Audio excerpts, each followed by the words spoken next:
Yes, everyone.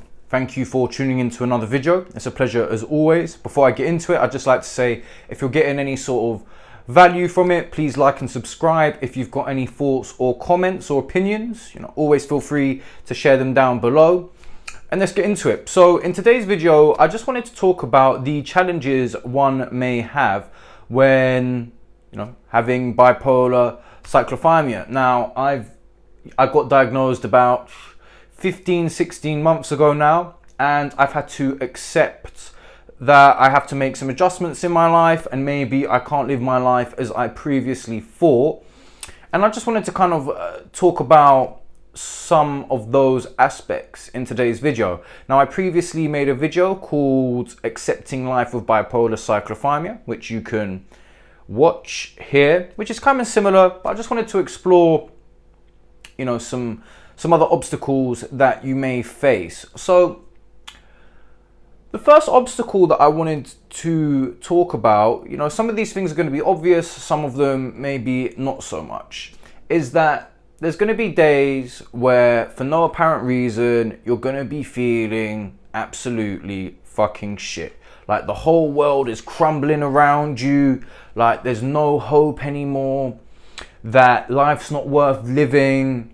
And it's very challenging, especially if you're living in a situation where, from an external perspective, everything is very good, such as your health is in order, you've got good family and friends, you've got no financial difficulties. But, even when everything's going very well, in my experience, you can still go into depressive episodes and feel like everything's terrible. And you just have to remember that your mind is playing tricks on you.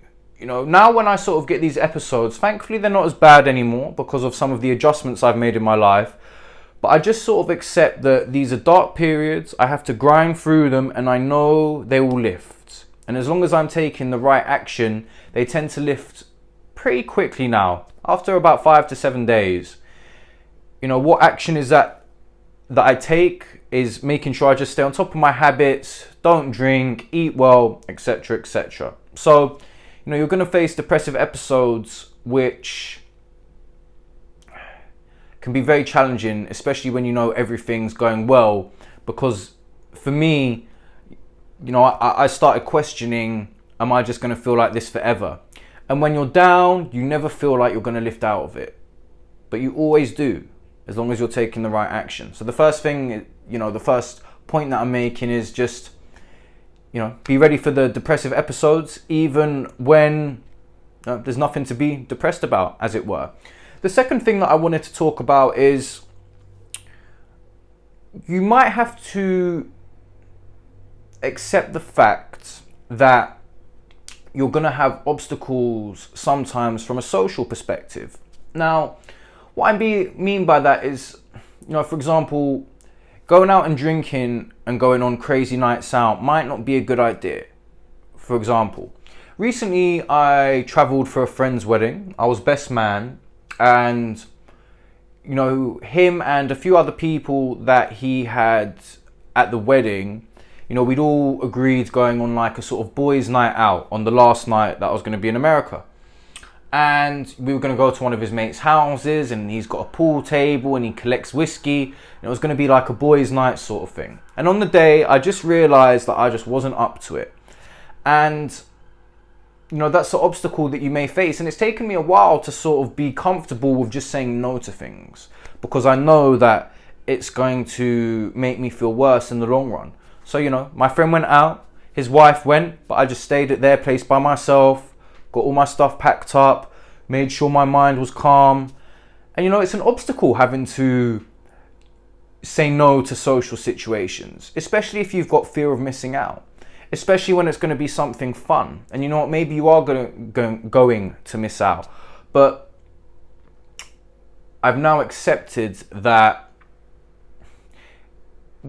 when I recognize that I'm in a dark space and potentially going to flip into a depressive episode, the most important thing for me to do is, stay in control.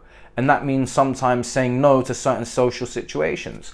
And I also feel this can be extra challenging because we're painted this picture by society, go out, well, here in UK anyway. You know, drinking culture is very big. Go out, party, stay up late. That's sort of the answer. And when you suffer with a mental health condition, the chances are probably just going to bed early is the best thing to do on a Friday night, so you can wake up and feel fresh and not feel like your mind's wrecked. So the second obstacle is just accepting that certain times, you know, social environments might not be a positive for you. They might actually be toxic. But you know, that's life. And to be honest with you, as I come to terms with my, with having bipolar cyclothymia, it's actually not that much of a big deal. And I actually kind of enjoy not going out on crazy benders and just accepting that that doesn't work for me. And it sort of makes sense. And it also helps me stay in my rhythm. So that was sort of another obstacle that I had to, you know, sort of accept. And then, you know, the last obstacle is sometimes you might not enjoy things that would typically be enjoyable for you or typically make you happy. Now, this may be, you know, various things. In my experience, if you've got bipolar cyclothymia, you know, you definitely need to have an understanding partner. You know, I've made another video in reference to this, which you can, the link is here-ish. You know, reason being, things that are pleasurable, when you go into the depressive episodes, nothing's pleasurable. The most important thing is staying on top of, you know, the positive habits which are going to lift you out of that dark space, like I've already mentioned. And it can be really challenging, you know. Things, when you're used to things giving you joy, and now they're no longer giving you joy, it can be a really dark place, and it can make you feel like you're gonna never experience joy again. But again, it's your mind playing tricks on you. So just remember, the pleasure of the enjoyable activities will come, but you just have to grind through that dark phase. But you'll get there, no doubt. So the 3 obstacles that I wanted to talk about is, you know, going through the depressive episodes even when everything's going well. Just learning that maybe social situations sometimes might be more toxic than they are positive. And just remember, it's okay to say no. And the third thing is, you know, when you're dealing with those down times, sometimes things that you typically might find enjoyable, you won't. But again, that's okay. You just have to grind through that dark period. Anyway, I hope that was insightful. If you've got any thoughts or comments, as always, please share them. And I hope you have a fantastic day wherever you are. If you're going through a dark patch, just remember, stay positive. Don't let it get to you. And I'll see you in the next video, everyone. Have a cracking day. Peace.